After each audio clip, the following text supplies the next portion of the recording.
Welcome to DEF CON. All right. Can you guys believe the hackers have been coming to the desert for 25 times now? Give yourselves a round of applause for coming to the desert. 25 years.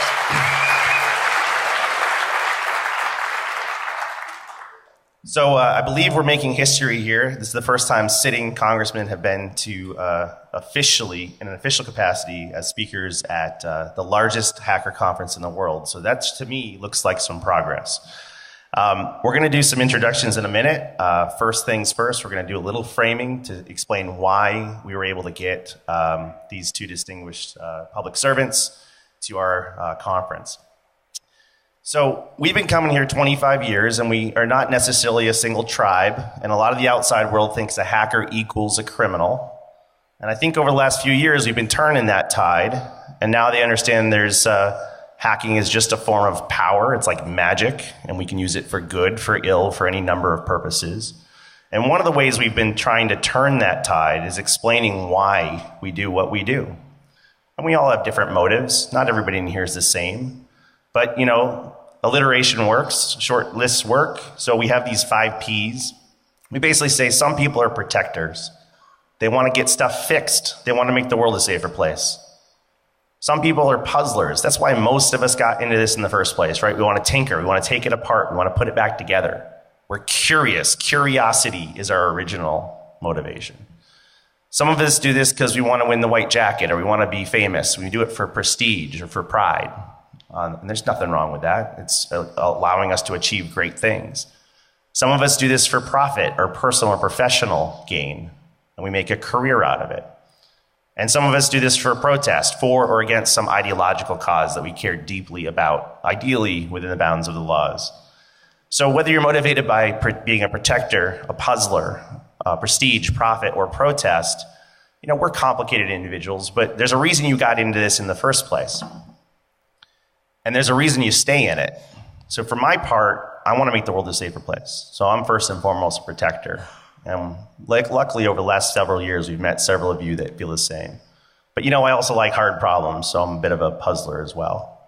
And we're going to ask these congressmen during their intros, why did you get into public service in the first place? What's your motivation? Now, in the spirit of that, 4 years ago here at DEF CON, we launched I Am the Cavalry. This was the idea that could we be a voice of reason, an ambassador, a translator? Should we bring DEF CON to DC? Should we try to be a voice of translating the things that we care about, specifically wherever there's issues of public safety and human life? The idea is, could we shift from being a pointing finger at past failure to a helping hand towards future success? Could we stop celebrating failure and what's wrong with something? Could we look for what's right with something? And through that, we focus more on empathy and communication than we did on breaking things. And because of that, we've slowly made ourselves accessible to public policymakers. And whether you guys knew this or not, over the last 2 years, there are 18 parts of the US government who enthusiastically support and encourage the use of coordinated vulnerability disclosure.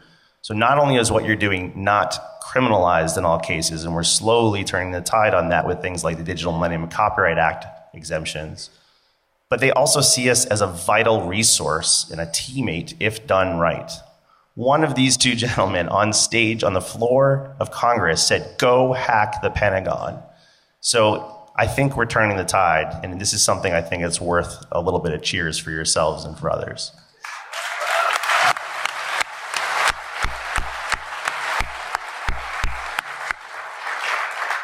Now, there's a long way to go. Last year was pretty hot for first-of-a-kind policy engagement on cybersecurity issues. Yes, I said cyber, but A, I did my friggin' shot, and B, this is the language they speak on the Hill, and if we want to be effective, you know, when you're in France, you speak French, right? So we have to harmonize the way we speak about things. But in the legislative and executive branch alone, we saw the Food and Drug Administration really tighten up things like medical device cyber safety. We saw the Department of Transportation do this. We saw Commerce encourage disclosure and patching best practices. DHS, White House. And Congress themselves also asked, almost presciently, they said, we're concerned about over-connectivity and security risks in our healthcare, which is 1/6 of our economy. So while we were all talking about information sharing in the CISA Act of 2015, They also asked for a 1-year congressional task force. And in that, they wanted a diverse number of stakeholders to say how risky is connected medicine. And on June of this year, we published this. They actually made sure they wanted a voice of hackers. So I am the cavalry, and a lot of the hacker community got to participate in this 1-year-long task force. Now I'm going to say some stuff that's a little scary so we can ground this group in why we're having them here today. So of the many things we found, the punchline was that healthcare is in critical condition. And whether you can read this graphic or not, the 5 things on the front page of this report are essentially about 85% of our US health delivery organizations lack a single qualified security person on staff. That should scare everybody. And this is not a US only problem. We talked with our international partners. Number 2, we tend to be defending legacy XP or older in the clinical environment. So these things are well past their end of life and they're no longer supported. Number 3, they tend to be over-connected to each other and reachable by the outside world, which means that a single flaw in a single device can take out an entire hospital, as you saw with Hollywood Presbyterian last February. And moreover, the average device in the clinical environment has over 1,000 known vulnerabilities. So put those together. Most of our hospitals lack a single one of you. You're defending harder to defend things. They're over-connected to each other and reachable by the outside world. A single flaw in a single device took out patient care at Hollywood Presbyterian Hospital, and the average device may give us 1,000 chances to do it. We've done amazing things over the last 25 years, but we need more of you to help us solve these wicked problems. And if there wasn't a sense of urgency as we were publishing this report back to Congress, WannaCry took out 65 hospitals in a single day in the UK. That was 20% of their national capacity. You know people died from degraded and delayed patient care. So I want to call out to the best of you as we reach out to the best of them. And in the spirit of that, I think we've proven the model can work over the last 4 years, bringing DEF CON to DC. In fact, some of us have actually quit our day jobs and moved into think tanks like the Atlantic Council and whatnot. And now we've brought part of DC here to DEF CON in a way that hasn't been done before. And I am honored and humbled that we have 2 sitting members of our democratic process here. So please, I'll introduce them in a moment, but let's give it a huge round of applause for these 2 pioneers.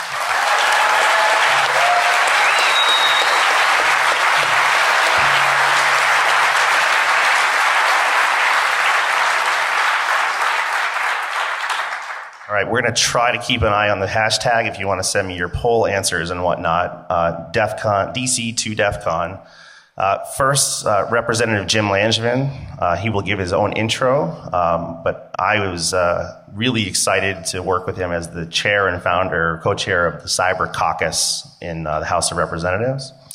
And also Representative Hurd of Texas, who also a very strong and leading and informed voice on cybersecurity issues, and I'll let them tell you their origin stories. But please, gentlemen, weave in which of the motivations do you carry to public service? So, you first, Representative Langevin.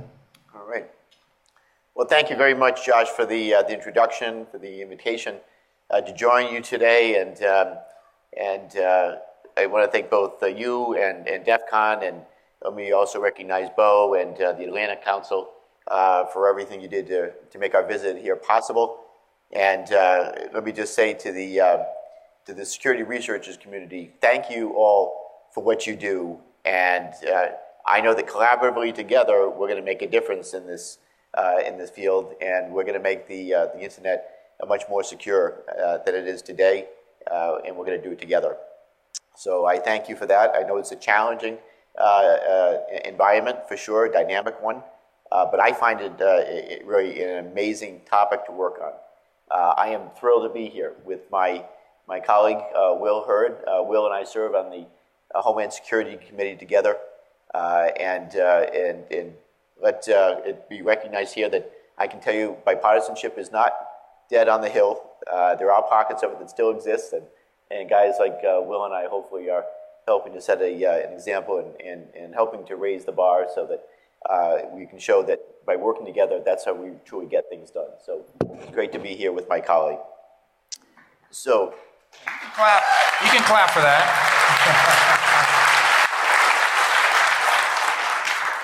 So just briefly a little bit about myself.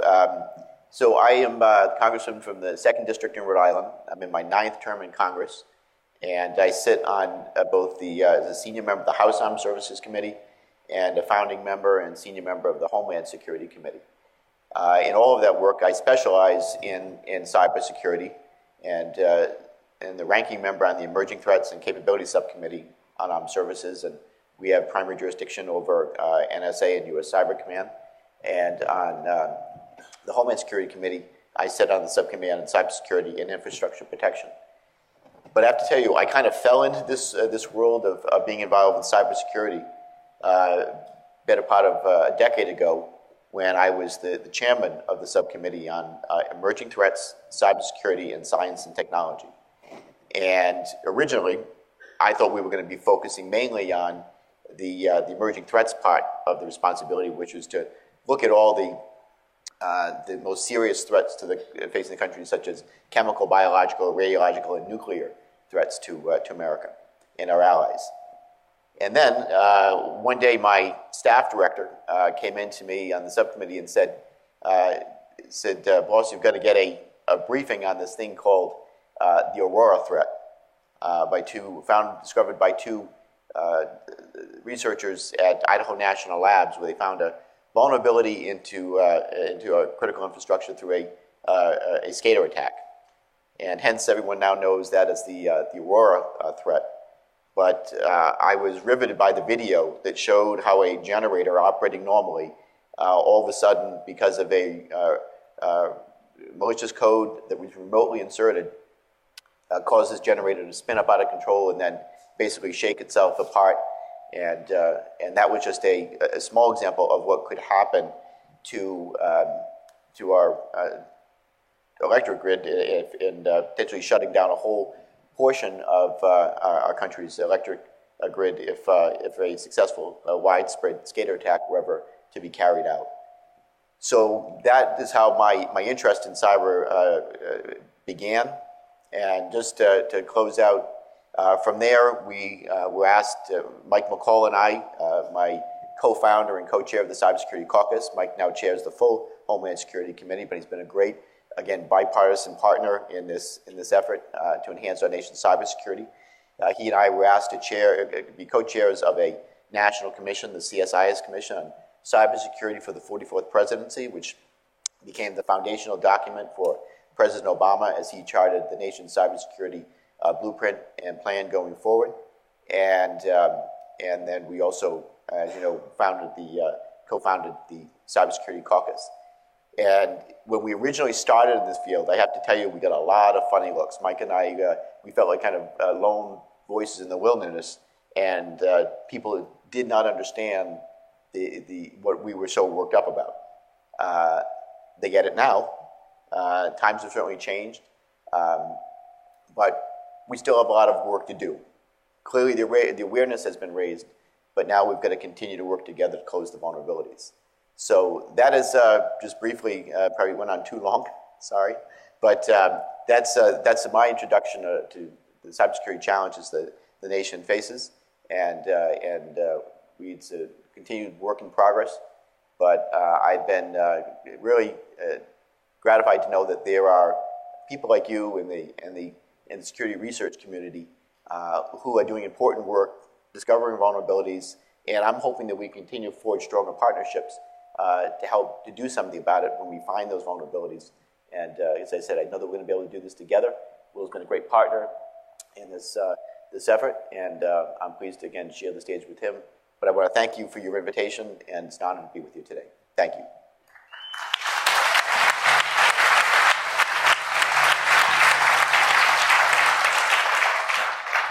Which P are you, Jim? Put the list back up.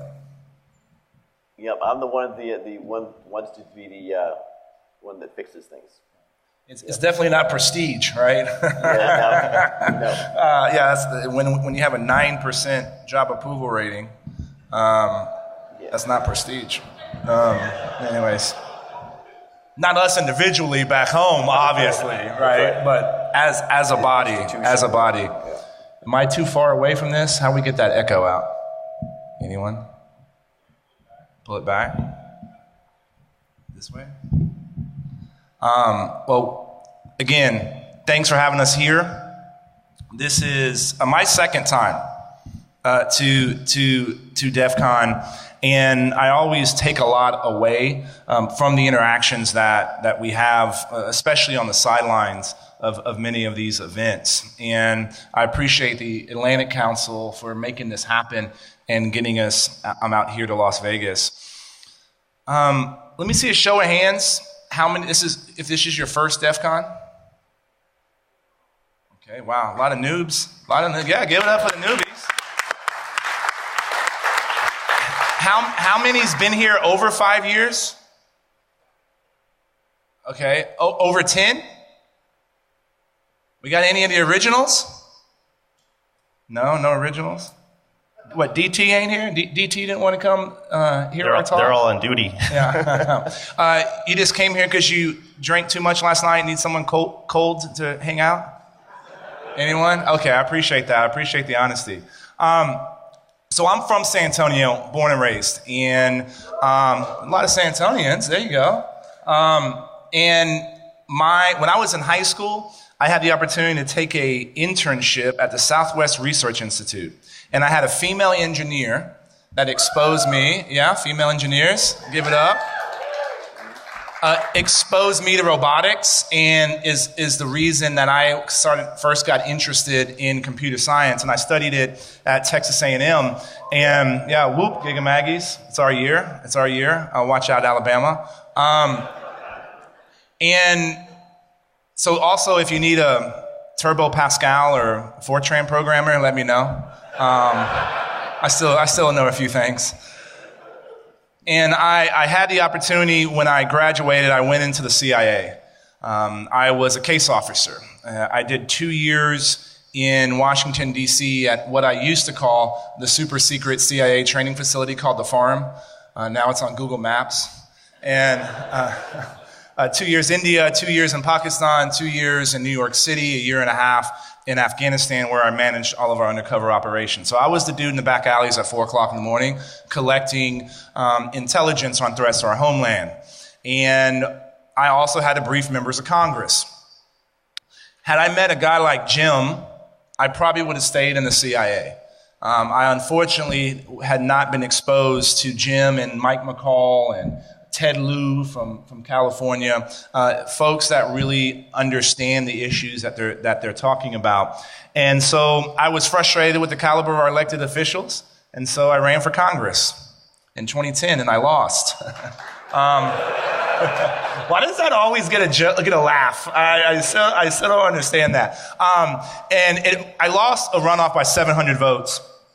And it's not a lot of votes, and it's even worse after you've been to the grocery store for the 2 months afterwards, and people came up to you and said, how's the campaign? And I lost. They're like, oh shucks, we forgot to vote, you know? I literally ran into 740 people like that. But it gave me an opportunity to work for a company called Crumpton Group, boutique consulting firm, and I helped Matt DeVoe with and build Fusion X. And so if you don't like anything that I do, see Matt DeVoe. Everything I've learned about this industry, I've learned from DeVoe, and he's been a good friend. And so, understanding penetration testing, technical vulnerability assessment, things like that, understanding the talent that's outside of the government, understanding the threat that individuals and companies are faced. It was a great experience, and to be able to leverage that when I got in Congress. And so, 2014, I ran again. Everybody thought I was crazy. Nobody thought the black dude would win in a Hispanic district. And I represent a 71% Hispanic district. And it's been an opportunity to work on issues like cybersecurity. And that means in Washington, D.C., it actually means information sharing. We should have passed the Cybersecurity Act of 2015 10 years ago. But we finally got something done. We focus on privacy. And, you know, I said yesterday, I don't know which crypto war we're on right now, but we should be strengthening encryption, not weakening it.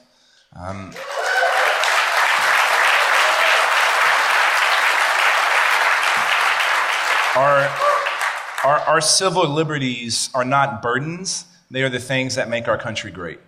And we can chase bad guys, we can defend our digital infrastructure, and we can protect our civil liberties all at the same time. It's hard.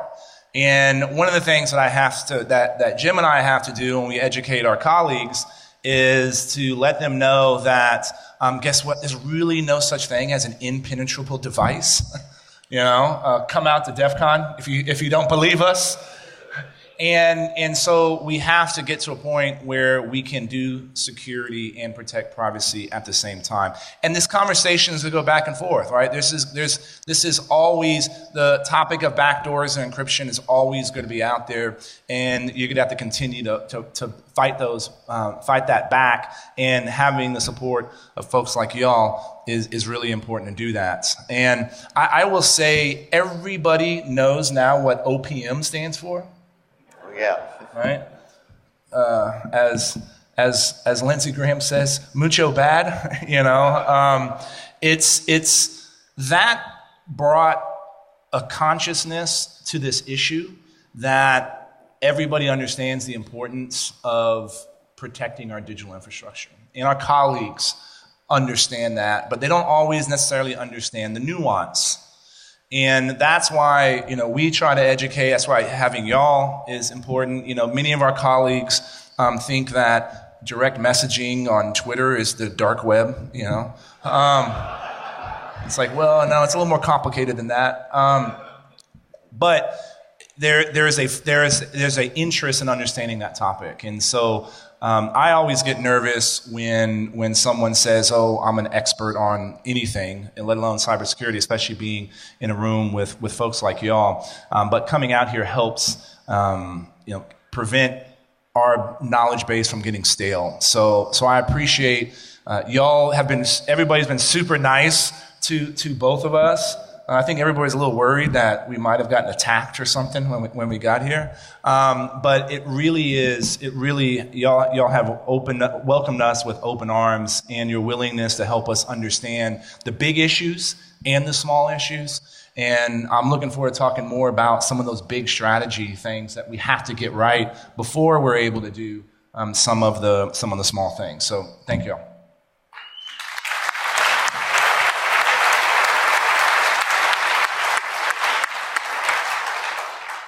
All right, your friendly reminder, I put out a Twitter poll. It's got probably 20 minutes left, maybe 10, on which topics I should prioritize amongst Mirai botnets, WannaCry hitting hospitals, power impacts, or Wassenaar export controls that may affect our ability to do our jobs internationally. So please vote. I'm going to keep an eye on it for one of our last questions.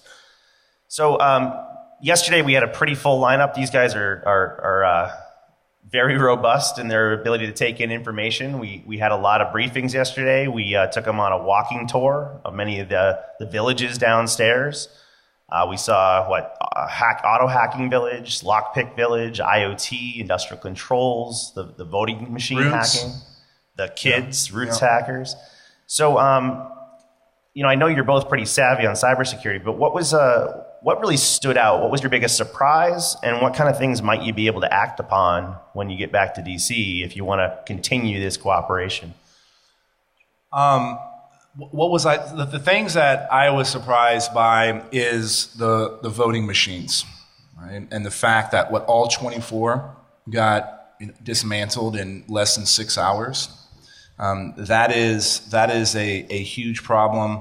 We have to ensure that the American people can trust their vote tabulating process. And now, the machine is just one step in that process, but I think the work that has been done out here is important to educating the secretaries of state all across the country, as well as the election administrators, the people that are tasked with doing this. And a lot of times,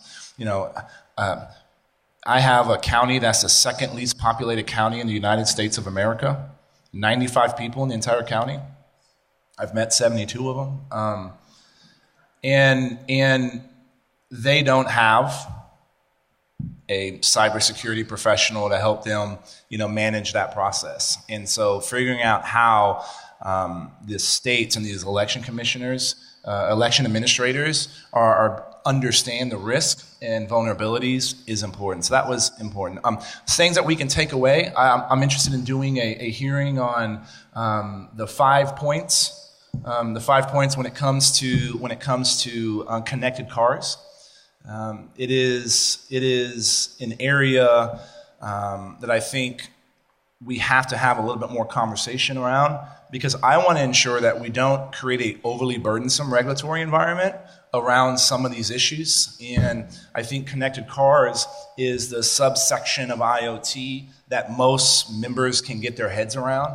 But it's such a broader conversation. And how do we prevent, I don't want the government to get in the way. I want the government to be able to facilitate and to allow entrepreneurship to grow. But we all know we have to bake in security. Let's not make the same mistakes that we've made in the creation of the internet. Let's not make those same mistakes when it comes to IoT. And those are look, learning about TLS 1.3 and y'all's opinion on that.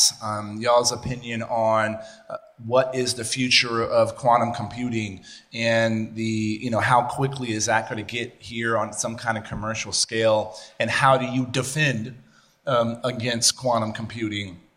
These conversations are going to lead me to hold hearings on many of these topics through the subcommittee that I chair. Excellent. Thank you. So the thing that surprised me the most, many of you have seen me riding around, and I use an iBot wheelchair to get around, and you can pop it up on 2 wheels. Same inventor as the Segway scooter, Dean Kamen, a brilliant inventor. The thing that surprised me the most is that when I went into the car hacking room, that someone didn't find a way to hack into my system and start driving me around. So I did wonder if it was going to happen, and it actually it's a sophisticated piece of technology, and I don't pretend to understand all the magic, but I know it has 6 gyroscopes that keep it balanced, and I did put it down on 4 wheels just in case. So, but he's here for 4 more hours, by the way. So that was the thing I suppose that surprised me most that didn't happen, but it's a good thing. But I have to say that I too was surprised, and though not shocked by the election voting systems, and apparently how easily those systems could be compromised and hacked. I knew that the electronic voting systems are potentially vulnerable, and certainly I've heard the reports. How easy it was, though, was an eye-opener. So I was a former Secretary of State as well, and before that I served for 6 years in the Rhode Island General Assembly as a state rep, and I actually chaired a special legislative commission on purchasing new voting equipment. And the one thing, although I love technology and I was impressed by the DRE equipment, the touch screen back then at the time, I could never get past the fear, the concern that, what happened if everything went south and the data was lost? How do you ever recreate that election or prove, to verify how people voted is actually how, the vote turned out? And so we consequently wind up recommending to the legislature, to the governor at the time, that when we choose new voting equipment, that it should be optical scan, so you can have the best of the old and the new technology, but you have to have the paper ballot as the ultimate audit trail. So that's what I wound up doing, and I was able to get new optical scan voting equipment for the state when I became Secretary of State. But to go in the room and talk to the professors and the researchers who set up the room and who set up the challenge, and to hear how easily the systems were compromised was certainly disturbing and an eye-opener. It certainly gives me pause as we go back to DC now, and I'm part of a task force to look at elections, and this is certainly going to be a primary topic of conversation. The other thing I'll just say finally, the one thing that really impressed me is how the hacker community wants to be proactive at both identifying and and closing vulnerabilities in our cyber ecosystem. So I look forward to growing those opportunities and making sure that we have a way to have a vulnerability disclosure process at each of the government agencies. I think it's something that's long overdue, and that's something that I hope to work with you all on.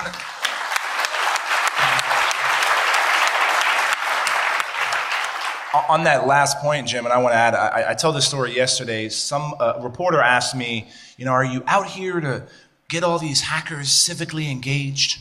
And I was like, what are you talking about? They already are, right? And the feedback and what y'all do for society is incredibly important.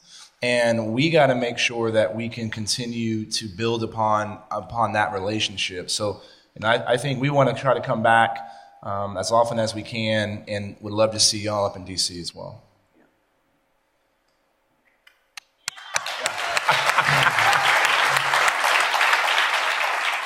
So I knew yesterday we had them in a small room for 2 hours of completely unvetted questions and exchanges. It was amazing. It was magical. I wish we had 2 hours now. We're at about the T-minus 15-minute mark.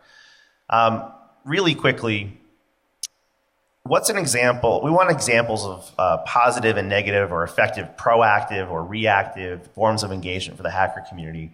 And I remember over lunch you were talking about a good example of the risk of Wassenaar. Can you quickly explain an example of how hackers helped you do your job and preserve U.S. interests?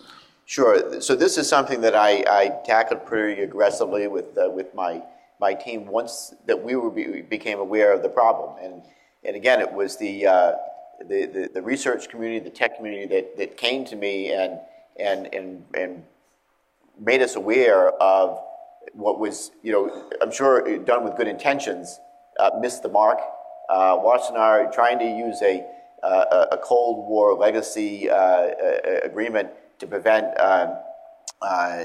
dual-use technologies from falling into the wrong hands when you try to apply that to software and to prevention of transferring intrusion control software, that it missed the mark. It didn't work.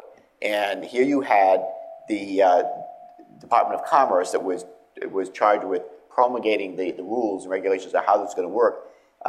During the comment period, the research community really stepped up, the tech community really stepped up and made robust comments. And I can tell you, I took those comments and these challenges and the stuff that you brought to me, and with 124 of my colleagues, was able to organize a letter to the Obama administration to really ask them to change course on the addition of these controls that and now we're making slow progress in getting those controls clarified. But it wouldn't have happened without the engagement of the technology community. I just want to underscore, never underestimate the value that you bring to the table in advising policymakers about what's going to work and what's not going to work, or what we need to do to change course to close vulnerabilities. So there are 435 members of Congress in the House, 100 members of the United States Senate. We all have varied interests. We all have things we, per se, specialize in. And you have a small group of us, myself and Will and Mike McCall, Dutch Ruppersberger, we have Mac Thornberry, and a couple others here or there that really get cyber, and we've made it a primary focus of what we do. And then you've got the next level down of members who recognize it's important, but it's not maybe per se their thing, but they want to know more about it and they want to be up to speed on it. And then you have a significant number that it's not their thing, maybe it's never going to be their thing, but they still need good advice and people coming forward to advise them in their staff. So I just wanted to close by saying, never underestimate the value that you can bring to the table in helping to educate members and staff about what the best policies are and what's going to work and what's not going to work. And again, never assume that we know all the thousands of bills that are introduced in Congress each year. It's not possible. So if you hear something or you become aware of a bill or idea that you think we need to know about, be proactive about it and engage. And I just, in closing, I just ask you, rhetorically, how many of you have ever made an appointment with your member of Congress or their staff, or written an email, or made a phone call? I would just ask you to be proactive, because you can have an impact, and we want you to be engaged. Thank you.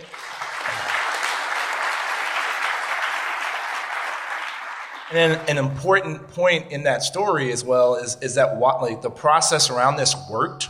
The feedback that Commerce was getting instigated, some congressional hearings, the We Focus letter, and one of your own ended up going into the negotiating room in Europe to try to fix this multilateral agreement. And so I think this is a great example of how the right engagement of really smart people fix a problem. Now, we're not completely there yet because we haven't signed the new agreement, but I think we're going to try to sort that out in December. So it's an example of how the wheels of the process worked. Yeah. Now let's hear it for Katie Missouri, because she was the one that really helped in that. Yes, Katie. Yeah. Thank you, Katie. Katie Mo. Yeah. So Kate, I want a picture when you walk in with all these stuffy diplomats and your pink hair, and make sure you get that picture next time. Right. Now that wasn't a good, Karen Elizari says that hackers are the immune system of the internet, right? So we flocked to a dangerous threat to the way we do our jobs in security in this particular case. But on some of these, we want to get in front of them. So for our part, it looks like the Twitter poll was a pretty tight race here. The winner was concerns over our power utilities infrastructure. So in the U.S. and other countries, these are designated critical infrastructure and are very, very important, but they're often privately owned and operated and often quite exposed. It's a pretty close vote with also Marai's effect on taking out the internet for a day. These low-cost, low-hygiene devices. There's so many of them now with the Internet of Everything. And then also the WannaCry type hospital outages, where it's just too easy for these things. We tend to summarize these at the Atlantic Council that our over-dependence on undependable things is exposing us to accidents and adversaries that could be a national security level event.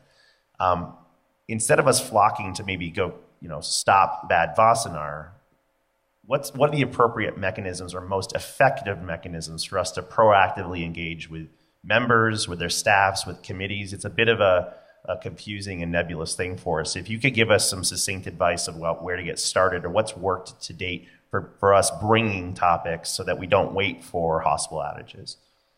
Sure, I would go back to what I touched on just a few minutes ago.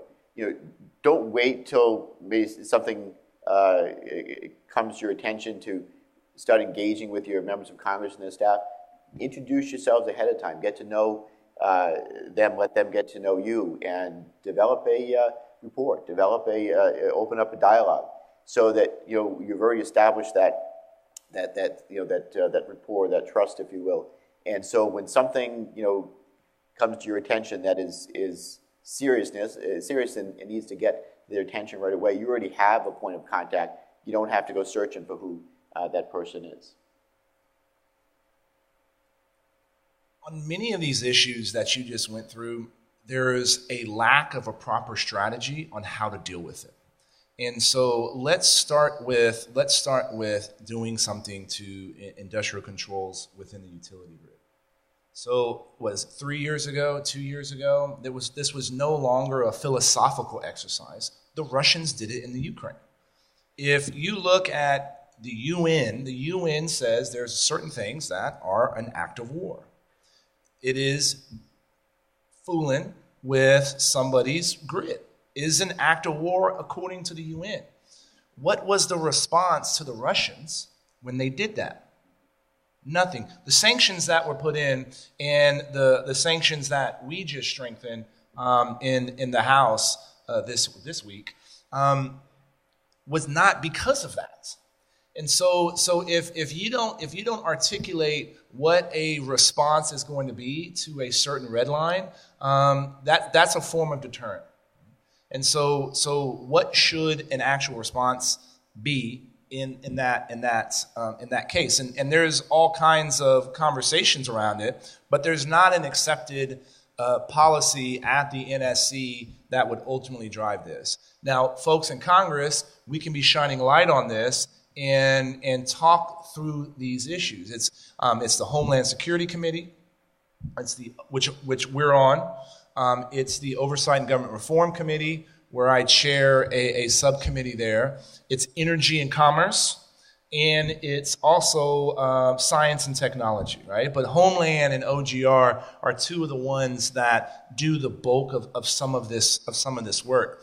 And so it's important to educate us, the individual members of Congress, but we also need y'all sitting down with some of the staff that populate these committees, sitting down with GAO.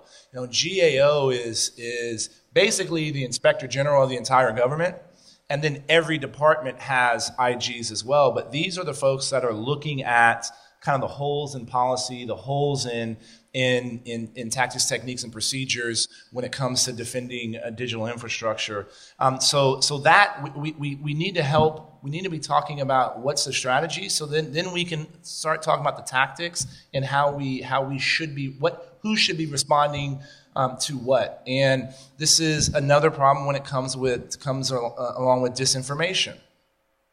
The Russians are trying to erode trust in our institutions. Period. End of story. And how do we deal? We do not have a counter covert influence strategy. And many of y'all in this room can help and have dealt and have operated in some of these communities that we could be leveraging intelligence from and talking about. So we don't have a strategy there. So that's something that I'm concerned with, because guess what? We're going to see this in 2018. And it's not just the Russians. We know other nation states have tried to do this. And based on what was demonstrated in the last 48 hours, we got to tighten up some of these voting machines as well. So all this stuff is connected, and nobody has the right answer. But talking to folks that live and breathe this is important. And so committee staff's important. The legislative director, wherever y'all live, you're a member of Congress, you should know the district director. You should know the legislative director for your member. Those are two people that drive the policies of those offices. Yeah. And who on their staff is the point person that deals with the research community issues in particular. And I just wanted to say something else, if I could, just to underscore what Will had said. What the Russians did was outrageous. It was wrong, and they are going to keep doing it, particularly if they're not hit hard enough, that if they don't get strong enough sanctions, or the message isn't sent clear enough that we're not going to tolerate that kind of interference and undermining our pillars of our democracy. And we have to look at this holistically and say that as a nation state, we have a whole suite of options that we could draw from to retaliate, to make the point that we're not going to accept that kind of interference with our elections, and we need to make it very clear going forward. All right, we're reaching the end here. Boy, I wish we had 3 hours for this. So as we face these challenges, they're not going to slow down. I think while we were here, one of the victims of NotPetya, it was Merck in the pharmaceutical industry, admitted that material impact on the production of several of their drugs. This is designated critical infrastructure. Unrestrained cyber munitions got outside its intended target and affected U.S. critical infrastructure. These are the types of companies that make our pandemic vaccines and shots in case we have a national emergency. So as I look across this room, I see a lot of raw talent. And I know in general, we're loath to regulate, we're loath to work with government. We, in general, like the come as you are, do as you please type zeitgeist. I know a lot of the things that we see come on the news or on the Hill might have some rough edges. as things get very, very real and as the consequences of failure get very, very high, I really encourage you to see that they're outreaching a hand and trying. And when they publish something or they ask a question, look for what's right in it and cultivate that. We're really, really good at what's finding wrong with something, but I think we're at the stage now where we have to make that outstretched hand and go that extra mile and meet in the middle if we're going to rise to meet these challenges together. So I see what we've done here maybe as a coal or a little ember, a little bit of heat and light. We can either snuff it out or we can foster it and grow it into a real vibrant collaboration here. We have now brought DC to DEF CON. I'm trying to make it happen so we can bring more of DEF CON to DC. Perhaps we could turn this into a regular thing, maybe a cyber caucus in the summer here, maybe a cyber caucus in DC around ShmooCon, just saying. But if you like this, look, when we said 4 years ago the cavalry isn't coming, it meant it fell to you. It wasn't to be depressed, it falls to you. So if we see something missing in the world, we got to put it there. I hope this is the start. I respect and admire every single person in this room. I respect and admire our colleagues in DC. This has got to be the beginning. We've been amazing for 25 years. Who are we going to be for the next 25? Thank you.